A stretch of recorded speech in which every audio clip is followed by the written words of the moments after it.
My circle tighter than it ever been. I ain't letting nobody in my business like that. For real. The only ones is me, myself, and God. You know who I be with. You know who I be with. Me, myself, and God. You know who I be with. You know who I be with. Me, myself, and God. You know who I be with. You know who I be with. Me, myself, and God. You know who I be with. This is the Me, Myself, and God Daily Devotional Podcast. Blessings to everyone who's listening. Today we will be studying Genesis 3, 1-7. And we get more in depth in these scriptures on our My Mother and Me Bible study. You can find that on YouTube and also on channel 100 on investtv.club. That's investtv.club. My Mother and Me Bible study, where we go through each chapter of the Bible, and we go into what God revealed to us, and we have conversations. Hey, iron sharpens iron. So we love to get into those conversations and see where God leads us. Like I said, channel 100 on investtv.club, My Mother and Me Bible study, also on YouTube. Okay, so let's get into Genesis chapter 3, verse 1-7.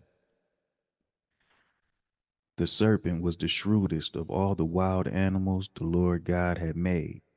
One day he asked the woman, "Did God really say you must not eat the fruit from any of the trees in the garden?" "Of course we may eat fruit from the trees in the garden," the woman replied. "It's only the fruit from the tree in the middle of the garden that we are not allowed to eat. God said you must not eat it or even touch it. If you do, you will die." "You won't die," the serpent replied to the woman. "God knows that your eyes will be opened as soon as you eat it, and you will be like God, knowing both good and evil." The woman was convinced.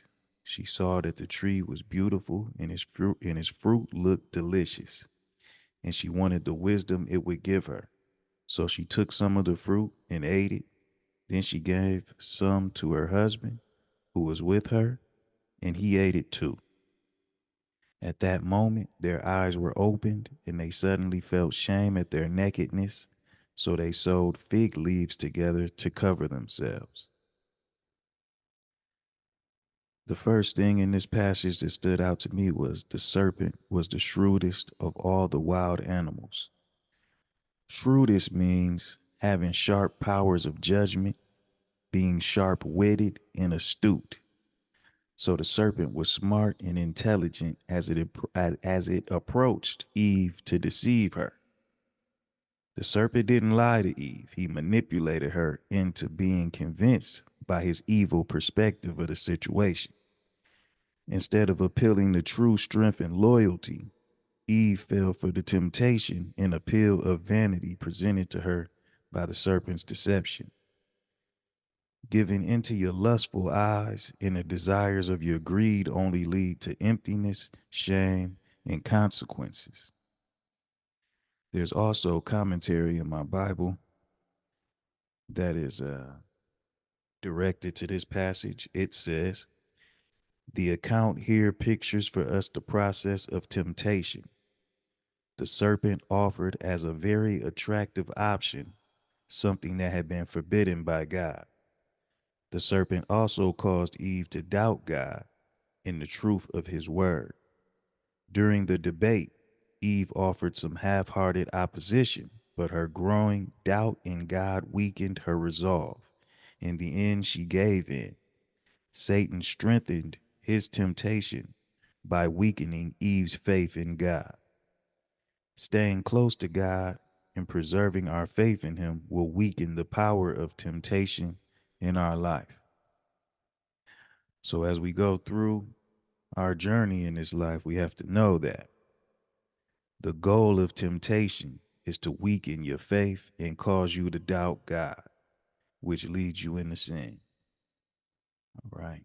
So let's be extra mindful of our decisions as we go into another beautiful weekend. God bless. Myself and God, you know who I be with, you know who I be with me. Myself and God, you know who I be with, you know who I be with me. Myself and God, you know who I be with, you know who I be with me.